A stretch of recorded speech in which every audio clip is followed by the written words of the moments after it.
Ang pag-uusapan po natin sa video na ito ay umiikot po sa isang napakahalagang tanong. Sino nga ba ang papalit kay Ginoong Gary Gensler bilang US SEC Chairman? Ayon po sa pro-XRP lawyer na si Ginoong John Deaton, may malakas na posibilidad na ito ay isang mas pabor sa crypto na pinuno. At ito ay maaaring magdala ng malaking pagbabago sa regulasyon ng cryptocurrency, lalo na para sa mga supporters ni XRP. Kaya ayan, atin pong aalamin kung sino-sino ang mga posibleng kandidato at ano ang magiging epekto nito sa crypto market at kung bakit napakahalaga nito para sa atin bilang mga traders at investors. At ayan, bago po tayo magpatuloy ay nais ko lamang po munang bigyang linaw ang aking disclaimer kung saan ang nilalaman po ng video na ito ay hindi po ito isang financial advice. For education and information purposes lamang po ang layunin nito. At ayan, sino nga ba ang mga kandidato para sa bagong SEC Chairman? Ayon po kay Ginoong John Deaton, ay may apat na mga pangunahing pangalan na lumulutang bilang posibleng pumalit kay Ginoong Gary Gensler. At yan, sila po ay sina Ginoong Brad Bondi. Yan. Si Ginoong Paul Atkins. Ayan, Ginoong Dan Gallagher. At saka si Ginoong Bob Stevens.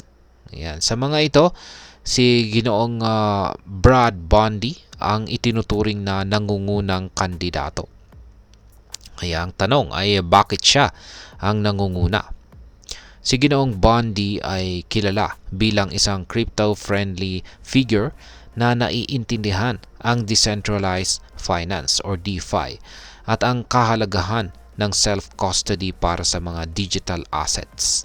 Samantalang sina Ginoong Atkins at Ginoong Gallagher ay masyadong konektado sa tradisyonal na paraan ng regulasyon na maaring hindi akma sa pro-crypto agenda ni President-elect Donald Trump.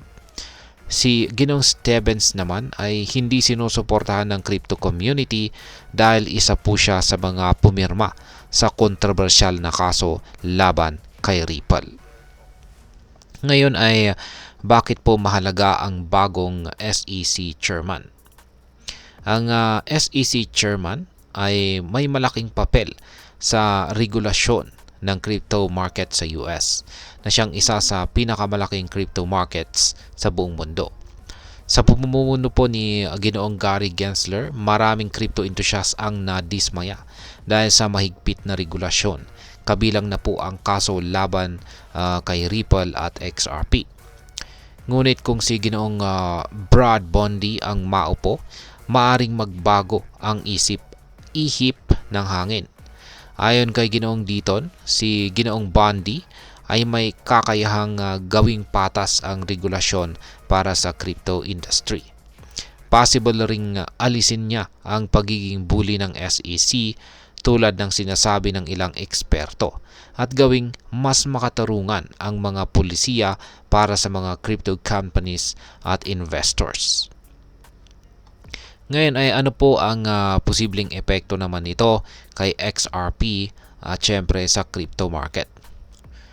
Kung si Ginoong Bondi ang magiging bagong SEC Chairman, inaasahang magkakaroon po ng positibong epekto sa presyo ni XRP.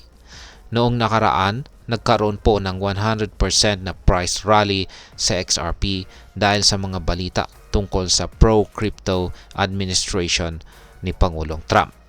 Kung mas magiging pabor ang regulasyon, hindi malabong tumaas muli ang halaga ni XRP at maging iba pang mga cryptocurrencies. Bukod dito, ang mas malinaw po ng regulasyon ay maaring magdala ng kumpiyansa sa mga investors na magbubukas ng mas maraming oportunidad sa market. Ang DeFi, NFT at iba pang aspeto ng blockchain technology ay posibleng maging mas mainstream sa ilalim ng mas pabor na pamumuno. Ngayon, ano naman ang maaring maging epekto nito para sa atin bilang mga Pinoy crypto traders at investors. Ayan, para sa mga Pilipino, ang mas magandang regulasyon sa US ay maaari pong magdala ng mas malawak na kumpiyansa sa global crypto market. Kung magiging patas po ang mga pulisiya sa US, maaring dumami ang foreign investors at crypto projects na papasok na rin dito sa Pilipinas. Itong si XRP ay isa sa mga pinakaginagamit na cryptocurrency para sa cross-border payments. Kung tataas ang presyo nito at magiging mas stable ang regulasyon, mas makikinabang po ang mga OFWs na gumagamit ng XRP bilang mabilis at murang paraan ng remittance. Gayunpaman, mahalagang tandaan na kahit positibo ang senaryong ito, dapat pa rin tayong mag-ingat sa pag-i-invest. Ang crypto market ay nananatiling volatile, kaya't laging gawing gabay ang tamang kaalaman at risk management. Ngayon ay ano naman po ang aking masasabi tungkol dito?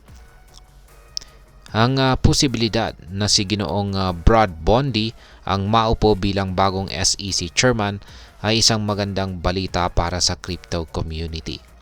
Ito po ay maaring maging simula ng isang golden era para sa crypto market, kung saan ang regulasyon ay hindi po hadlang kundi tulong para sa paglago ng industriya. Ngunit tulad po ng lagi nating sinasabi, ang crypto ay isang mabilis na magbago. Ayan, mabilis po ito na magbago at puno ng risk na market. Kaya't habang umaasa po tayo sa mas magandang hinaharap, mahalaga na ring manatiling maingat, mag-research at wag pong mag-invest nang hindi natin kayang mawala. At ayan, hanggang dito na lamang po tayo sa video na ito mga ka-crypto. Sana po ay inyong nagustuhan ang aking paliwanag sa video na ito. Kung inyo po itong nagustuhan, pag-click lamang po ang like button nito. Marami pong salamat sa panonood, ingat po tayo lagi at God bless po sa ating lahat.